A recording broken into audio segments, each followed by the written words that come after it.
en los cerros que rodean Santa Cruz de las Flores. Allá por el año 1987, todavía se habla de Casilda Morales.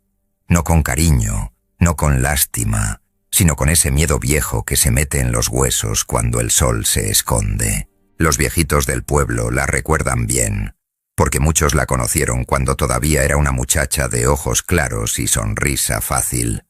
Lo que pasó después, lo que se convirtió, eso es algo que nadie quería creer hasta que fue demasiado tarde.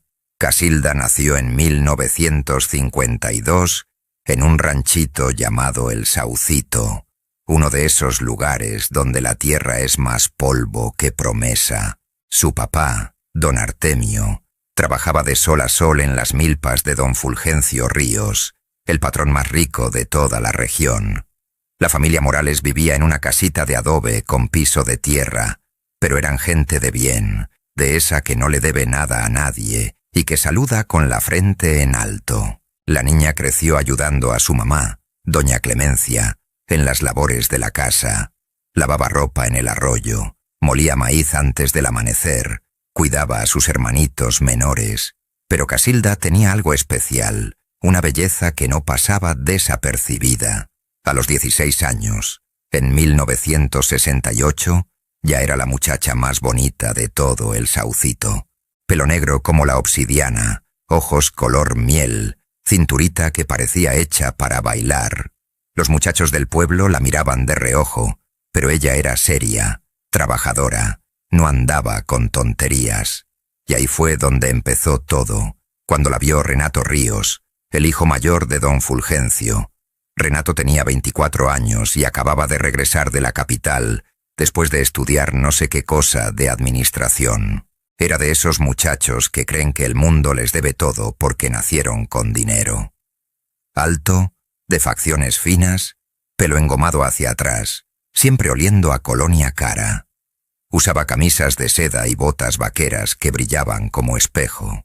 La primera vez que vio a Casilda fue en octubre de ese año, durante las fiestas patronales. Ella estaba ayudando a servir agua de Jamaica en los puestos del atrio, con su vestido de manta blanca y su rebozo de bolita. Renato la vio y algo se le prendió en la cabeza. No era amor, no señor, era capricho, ganas de tener lo que no debía. Empezó a rondarla. Llegaba al arroyo cuando sabía que ella iba a lavar. Se aparecía en el molino con cualquier pretexto. Le mandaba regalitos con las sirvientas de su casa, peinetitas, listones, hasta un espejito de mano. Casilda, inocente como era, al principio solo se sonrojaba y le daba las gracias. Su mamá le advertía: «Ese muchacho no es para ti, mija. Los de arriba solo juegan con las de abajo». Pero Casilda, a sus 16 años, ¿qué iba a saber del veneno que traen las palabras bonitas? Renato era un hijo de su pinche madre con la lengua. Sabía decir exactamente lo que una muchacha humilde quería escuchar. Le decía que era diferente a todas, que sus ojos lo tenían hechizado, que con ella sí quería algo serio. Le prometía que hablaría con su papá, que no le importaba lo que dijeran en el pueblo, que el amor era más fuerte que las clases sociales. Puras mentiras envueltas en papel de regalo. Y Casilda, pobrecita, se fue enamorando. A escondidas se veían junto al mezquite viejo, ese que está a la salida del pueblo.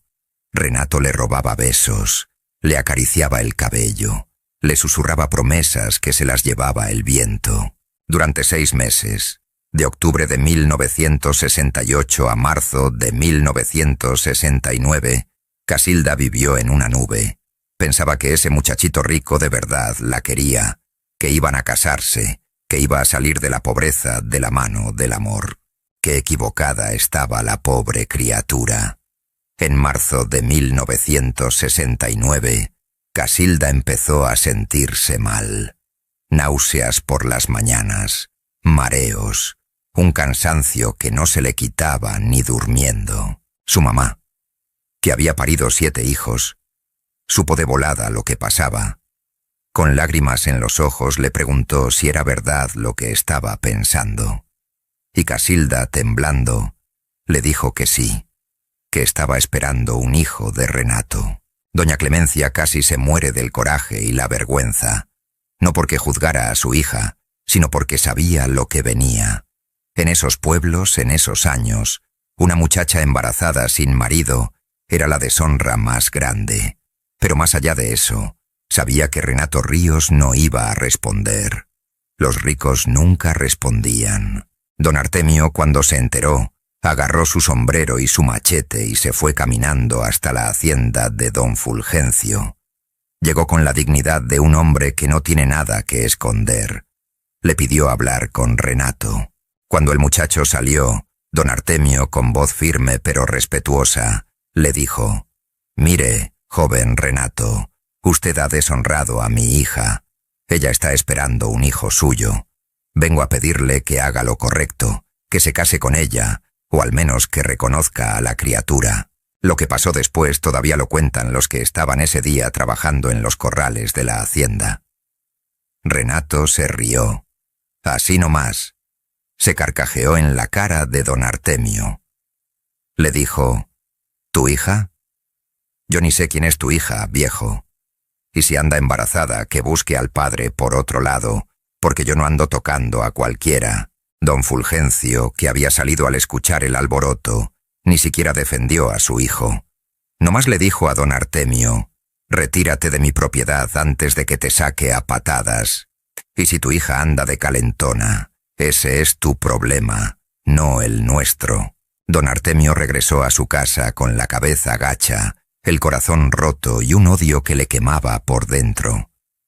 Le contó a su familia lo que había pasado. Casilda lloró 3 días y 3 noches. No comía, no hablaba, solo lloraba abrazada a su almohada. Pero la cosa no quedó ahí. Renato, para taparle la boca a la gente y limpiar su nombre, empezó a regar el chisme de que Casilda era una cualquiera, que se acostaba con medio pueblo, que quién sabe de quién estaba embarazada. Las lenguas venenosas del pueblo hicieron el resto. En 2 semanas, Casilda Morales pasó de ser la muchacha más bonita a ser la perdida, la calenturienta, la que se vendió por unos pesos. La familia la defendía, pero contra el rumor no hay defensa. Los domingos, cuando iban a misa, la gente les volteaba la cara. Los tenderos ya no les fiaban. Hasta los niños del pueblo le gritaban cosas feas a Casilda cuando la veían pasar. Y Renato, ese desgraciado, se casó en junio de 1969 con una muchacha de Guadalajara, hija de un empresario. Boda por todo lo alto, con mariachi, vestido importado, fiesta de 3 días. Casilda lo supo porque todo el pueblo habló de eso durante semanas. El 15 de agosto de 1969, Casilda dio a luz a una niña. El parto fue en su casa, porque ninguna partera del pueblo quiso atenderla. Solo estuvo su mamá y una vecina que todavía les tenía algo de lástima. La bebé nació moradita, casi sin fuerzas. Doña Clemencia la envolvió en trapos limpios y le dio a Casilda para que la amamantara, pero la niña solo vivió 2 días. Cuando la enterraron en el panteón del pueblo, en una cajita que don Artemio hizo con sus propias manos, solo fueron ellos 3, el papá, la mamá y Casilda. Ni el cura fue a dar la bendición. Decía que los hijos del pecado no merecían bendición cristiana. Casilda no lloró en el entierro. Se quedó ahí parada, mirando la cajita meterse bajo la tierra, con los ojos secos pero llenos de algo que daba miedo. Cuando terminaron de echar la tierra, volteó a ver hacia el pueblo, hacia las casas, hacia la iglesia, y murmuró algo que su mamá alcanzó a escuchar. «Se van a arrepentir. Todos se van a arrepentir». Y vaya que se arrepintieron. Si esta historia te está poniendo la piel chinita, quédate hasta el final, porque lo que viene después es lo que convirtió a Casilda en la leyenda más oscura de toda esa región. Y si te gustan estas historias de campo, de esas que nuestros abuelos contaban en las noches, suscríbete al canal, porque tengo muchas más que te van a dejar sin dormir. Después del entierro de su hijita, Casilda se encerró en su cuarto durante 2 semanas. No comía, apenas tomaba agua. Sus papás estaban desesperados, pensaban que se iba a morir de tristeza. Doña Clemencia le llevaba caldo de pollo, tortillitas recién hechas, atole de masa, pero Casilda todo lo rechazaba. Solo se quedaba acostada mirando al techo, con los ojos perdidos en quién sabe qué oscuridad.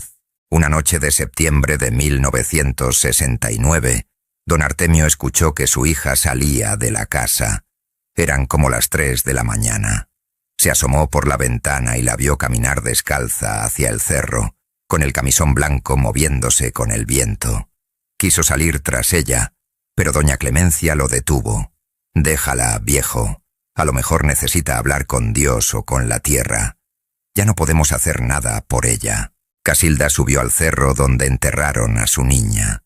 Se hincó junto a la tumba y empezó a hablar, pero no con Dios.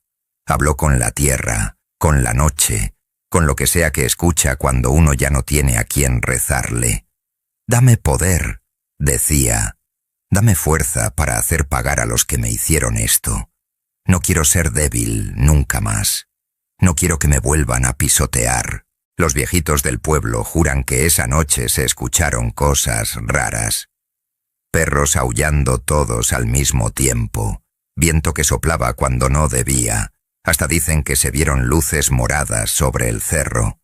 Yo no sé si será cierto, pero lo que sí pasó después, nadie lo puede negar. A la mañana siguiente, Casilda regresó a su casa, pero ya no era la misma. Algo en su mirada había cambiado. Ya no se veía triste, se veía dura, como piedra que el agua no moja. Se bañó, se peinó, se puso su mejor vestido y le dijo a su mamá: «Ya no voy a llorar más, se acabó», y cumplió. Desde ese día, Casilda no volvió a derramar ni una lágrima. Empezó a salir al pueblo como si nada. La gente la miraba, cuchicheaban, pero ella caminaba con la frente en alto. Se iba al mercado, compraba sus cosas, saludaba a quien le hablara y a quien no. Pues ni le importaba. Algunos decían que se había vuelto loca, otros que nomás se estaba haciendo la fuerte. Pero entonces empezaron a pasar cosas. La primera fue con doña Hortensia, la tendera que le había negado el fiado a la familia Morales cuando más lo necesitaban. Una tarde de octubre, Casilda entró a la tienda a comprar azúcar. Doña Hortensia, con esa cara de vinagre que tenía, le dijo bien fuerte para que todos escucharan: «A ver si ahora sí traes con qué pagar, porque ya sé cómo son las de tu clase». Casilda nomás la miró fijamente, sin decir nada. Una mirada larga, profunda, que hizo que a doña Hortensia se le enfriara la sangre. Luego pagó su azúcar y se fue. 3 días después, doña Hortensia amaneció con la cara llena de llagas. Así de la nada, como si le hubiera caído ácido. Fue con el doctor, con curanderos, con quien le dijeron. Nada le funcionaba. Las llagas se le extendieron por todo el cuerpo. Duró así 6 meses, sufriendo, hasta que un día fue a buscar a Casilda. La encontró en el arroyo, lavando ropa. Se le acercó temblando y le dijo: «Perdóname, Casilda. Perdóname por todo lo que dije, por cómo te traté. Sé que esto que tengo es por tu culpa. Quítamelo, por favor». Casilda siguió tallando su ropa como si nada. Sin voltear a verla, le dijo: «No sé de qué me hablas, doña Hortensia. Yo no le hago mal a nadie, pero la vida sí cobra lo que uno siembra». Al día siguiente, las llagas de doña Hortensia empezaron a curarse. En una semana ya no tenía nada. La noticia corrió como pólvora. La gente empezó a decir que Casilda había hecho pacto con algo oscuro, que se había vuelto bruja, que podía echar maldiciones. Algunos le tenían miedo, otros pensaban que era puro cuento. Pero entonces vino lo de don Fulgencio Ríos. En noviembre de 1969, don Fulgencio empezó a tener pesadillas. Soñaba que una mujer vestida de blanco se le aparecía al pie de su cama y le decía: Vas a pagar por lo que hizo tu hijo. Se despertaba empapado en sudor, gritando. Su esposa pensó que estaba enfermo y llamó al doctor. El doctor no le encontró nada. Las pesadillas fueron empeorando. Don Fulgencio dejó de dormir. Se puso flaco, ojeroso, parecía un muerto viviente. Los trabajadores de su hacienda decían que se la pasaba hablando solo, que a veces gritaba que lo dejaran en paz. Un día de diciembre, don Fulgencio mandó llamar a Casilda. Le mandó el recado con uno de sus peones. «Que venga la muchacha Morales, tengo que hablar con ella». Casilda fue. Caminó desde el Saucito hasta la hacienda, como 3 kilómetros bajo el sol. Cuando llegó, don Fulgencio estaba sentado en el corredor, temblando, aunque hacía calor. La vio llegar, y algo en sus ojos mostró miedo. «Siéntate, muchacha», le dijo con voz débil.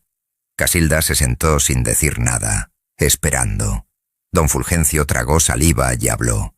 «Sé que lo que hizo mi hijo estuvo mal. Sé que te dejó en desgracia. Vengo a ofrecerte dinero, lo que necesites, pero por favor quítame esto que me está matando». Casilda lo miró largamente. Luego se levantó y le dijo: «Usted no está pagando por lo que hizo su hijo, está pagando por lo que usted no hizo. Pudo haber parado a Renato, pudo haber defendido mi honra, pudo haber reconocido a mi hija, pero prefirió su apellido. El dinero no borra eso, don Fulgencio. Algunas cosas no tienen precio». Se dio la vuelta y se fue. Don Fulgencio murió 2 semanas después, en la víspera de Navidad de 1969. El doctor dijo que fue paro cardíaco. La gente decía que había muerto de miedo. Renato Ríos heredó todo. Pero su vida tampoco fue color de rosa. Su esposa no podía quedar embarazada. Intentaron de todo durante 5 años. Doctores de México, de Guadalajara, hasta trajeron un especialista de Estados Unidos. Nada. En 1975, la esposa de Renato lo dejó. Se regresó con su familia diciendo que ese matrimonio estaba maldito. Renato cayó en el alcohol, perdió el negocio, vendió tierras a precio de burla. En 1987 ya no le quedaba nada. La hacienda que había sido de su familia durante 3 generaciones se la quitó el banco. Renato terminó viviendo en un cuartito de azotea en el mismo pueblo, bebiendo mezcal barato y gritándole a las paredes. Y Casilda, mientras tanto, se había convertido en otra persona. La gente la buscaba para todo. Si alguien estaba enfermo y los doctores no le hallaban, iban con Casilda. Si había problemas de amor, de dinero, de tierras, iban con Casilda. Ella los recibía en su casa, que ya había arreglado con lo que le pagaban. Escuchaba los problemas, preparaba sus hierbas, sus limpias, sus amarres. Algunos decían que era bruja, otros que era curandera, otros que era santa. La verdad es que era las 3 cosas a la vez. Pero había una regla que Casilda nunca rompía. No hacía trabajos para lastimar inocentes. Si alguien llegaba pidiendo venganza por puro coraje, los corría. Solo trabajaba cuando había verdadera injusticia de por medio, y cobraba según la persona. A los pobres les cobraba poco o nada. A los ricos que llegaban con sus problemas, esos sí que pagaban caro. Quédate porque lo que viene ahora es lo más fuerte de toda esta historia. Vas a entender por qué todavía en el año 2026 la gente de Santa Cruz de las Flores no pronuncia el nombre de Casilda después de que oscurece. Los años pasaron y Casilda se fue haciendo más poderosa, y su fama había llegado hasta pueblos lejanos. Llegaban de Jalisco, de Michoacán, hasta de Guanajuato a buscarla. Todos con sus problemas a cuestas, todos con la esperanza de que esa mujer de ojos claros pudiera ayudarlos. Su casa ya no era la chocita de adobe donde había nacido. Con el dinero que ganaba había mandado construir una casa de material, con 3 cuartos, cocina de cemento y hasta un patio grande donde sembraba sus hierbas. Don Artemio y doña Clemencia ya no tenían que trabajar en tierras ajenas. Casilda los mantenía bien, con dignidad, pero aunque tenía dinero y respeto, Casilda nunca volvió a enamorarse. Cuando le preguntaban por qué no se casaba, siendo que todavía estaba joven y bonita, ella nomás decía: «Ya me quemé una vez, no necesito quemarme dos». En el pueblo había dos tipos de personas: los que la respetaban y los que le tenían un miedo terrible. Las señoras mayores la saludaban con reverencia. Los hombres se quitaban el sombrero cuando la veían pasar.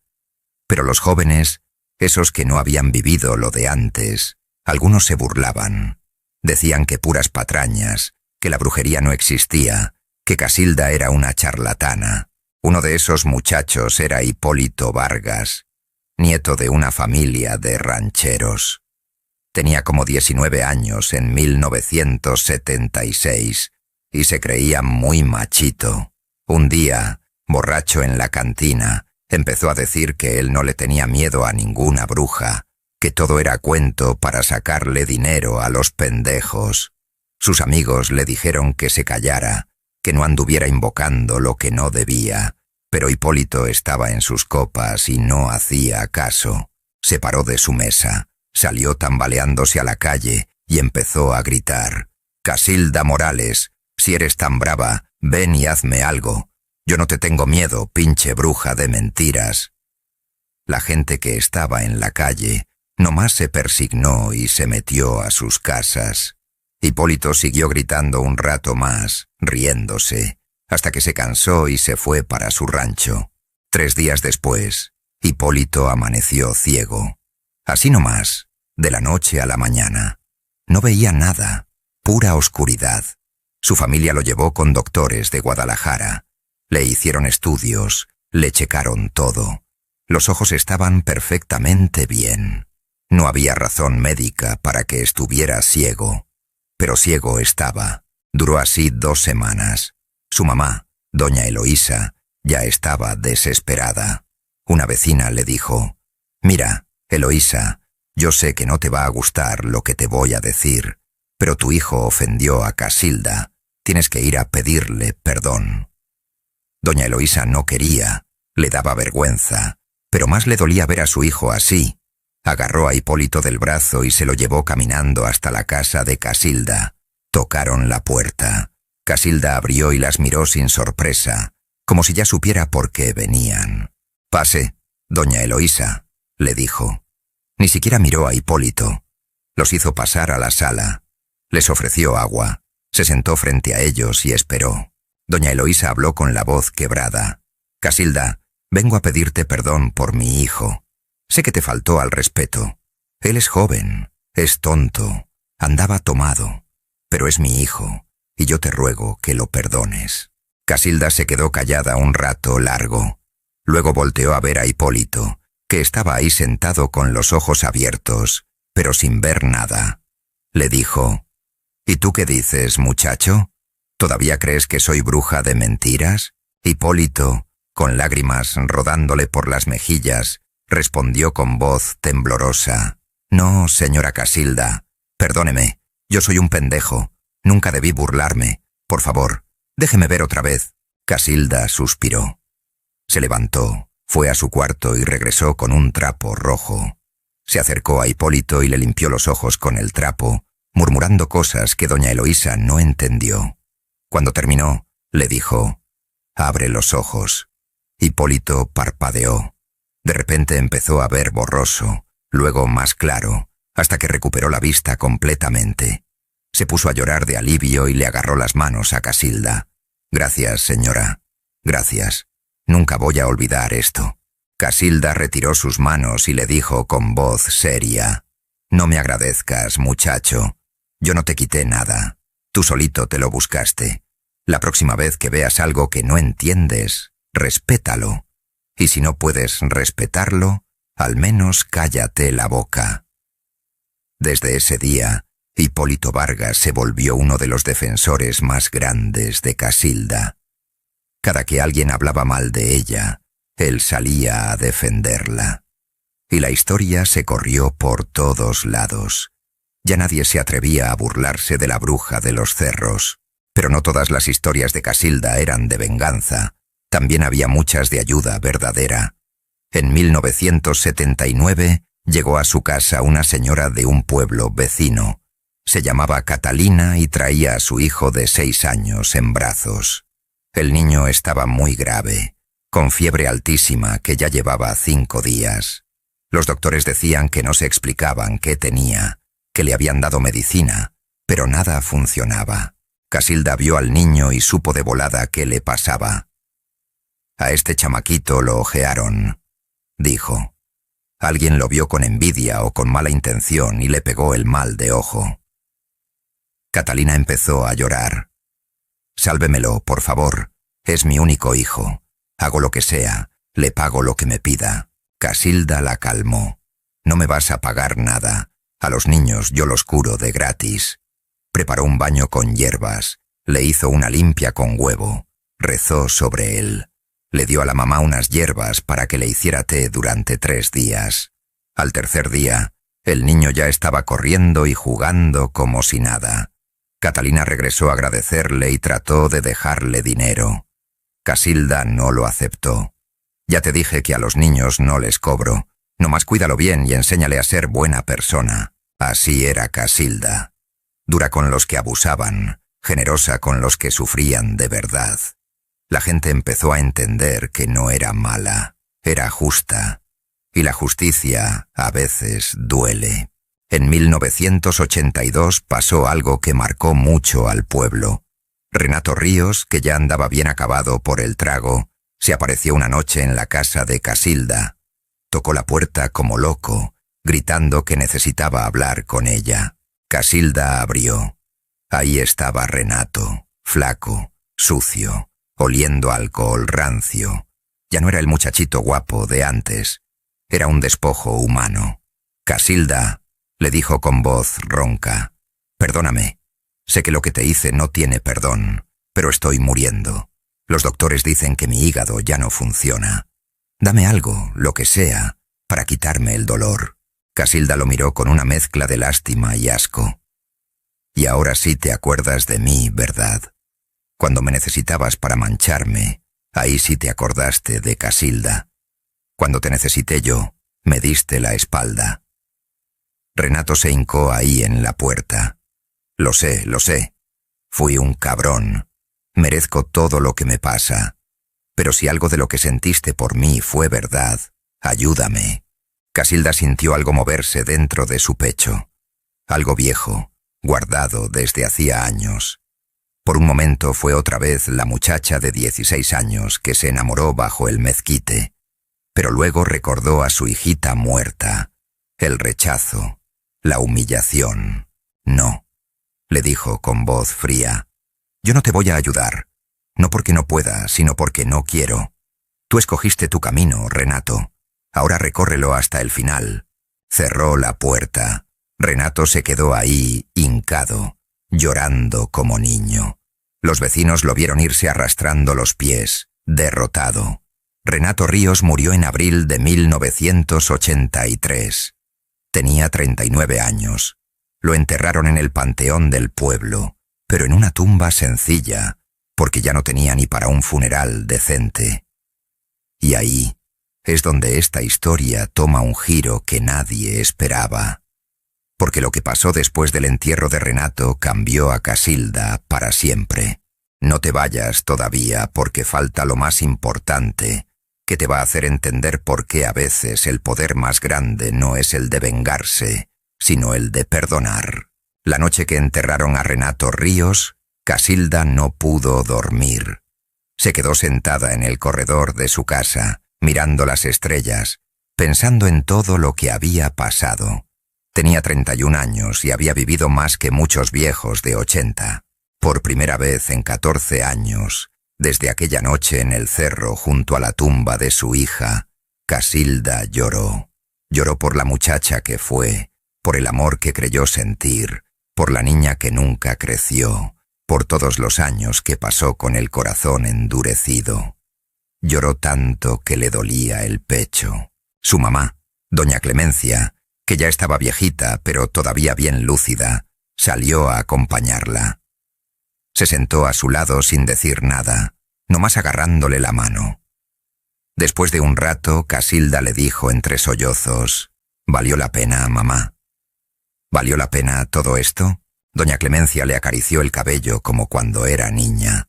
«Ay, mija, el dolor te hizo fuerte, pero también te hizo dura, y hay una diferencia entre ser fuerte y tener el corazón de piedra. Tú ayudas a mucha gente, es cierto, pero a ti ¿quién te ayuda? ¿Quién te consuela cuando te duele el alma?» Casilda no supo qué responder. Esa noche entendió algo que había estado negando durante años.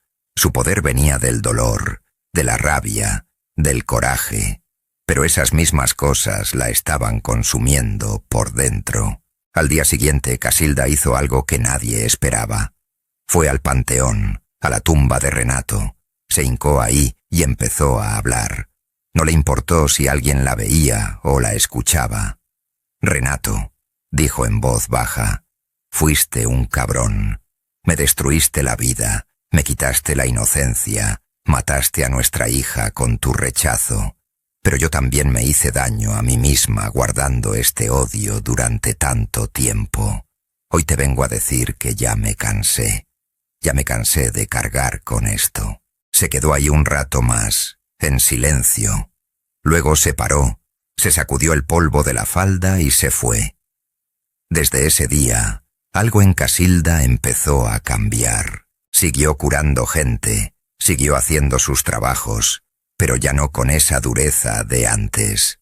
Empezó a sonreír más. Dejó entrar gente a su vida. Se hizo amiga de algunas señoras del pueblo.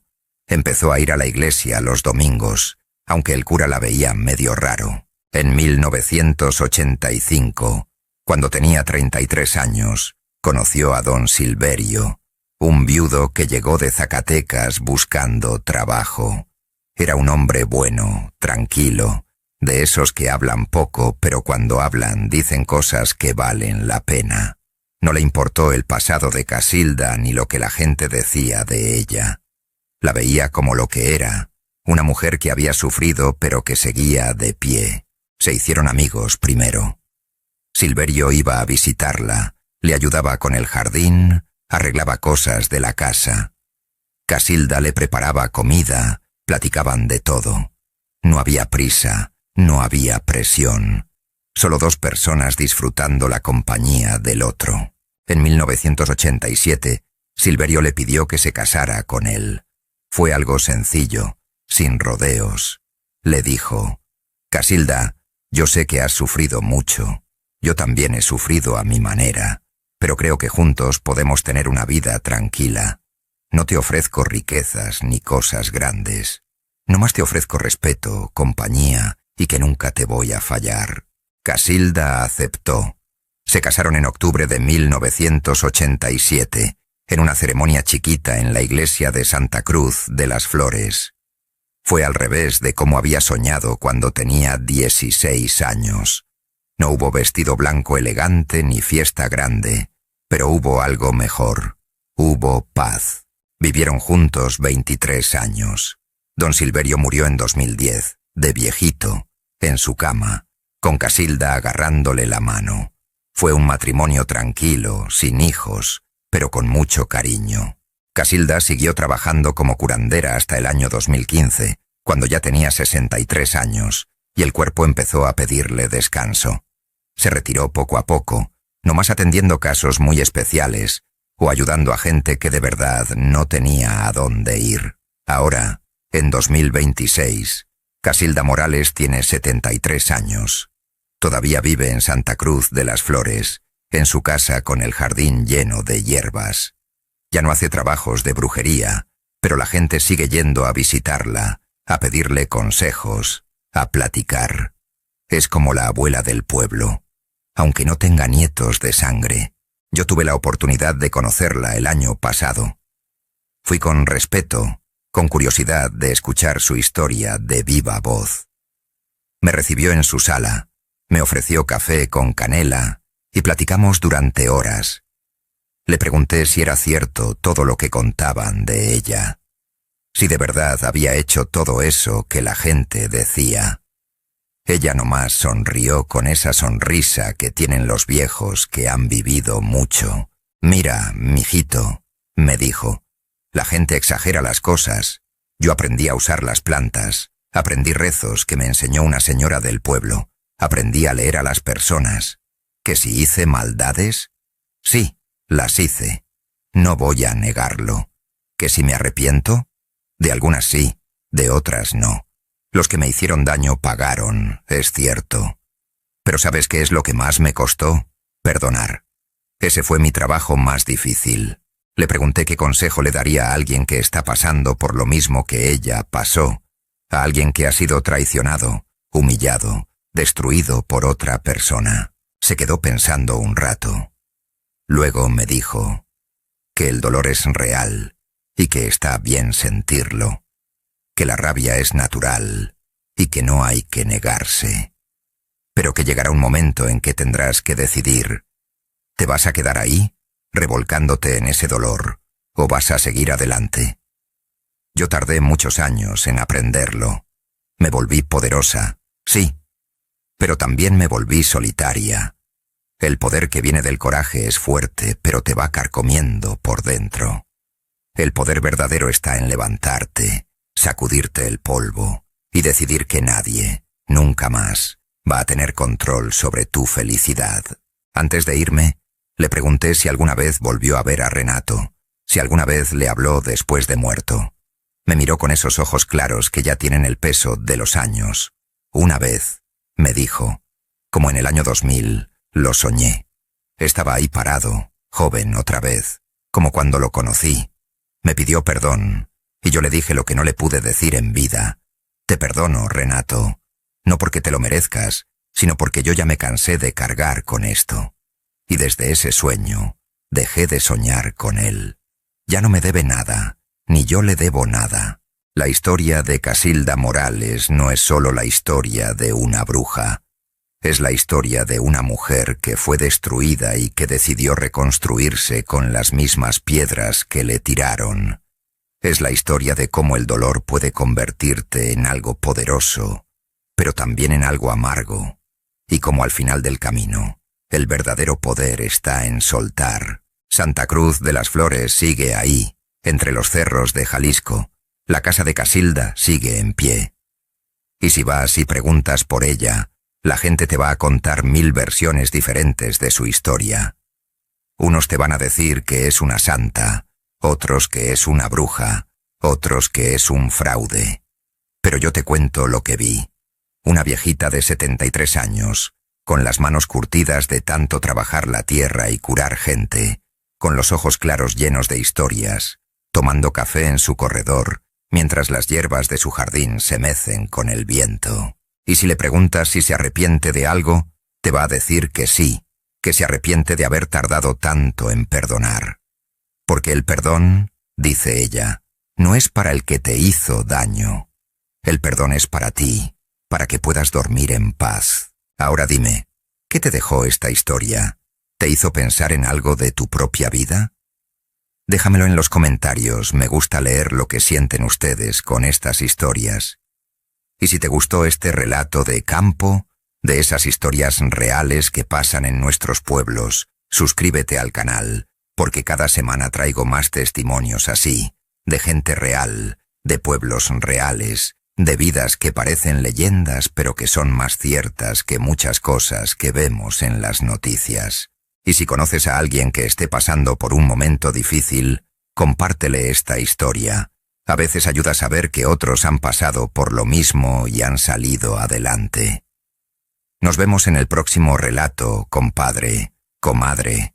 Y recuerda, la vida siempre da segundas oportunidades, pero solo si tú decides tomarlas.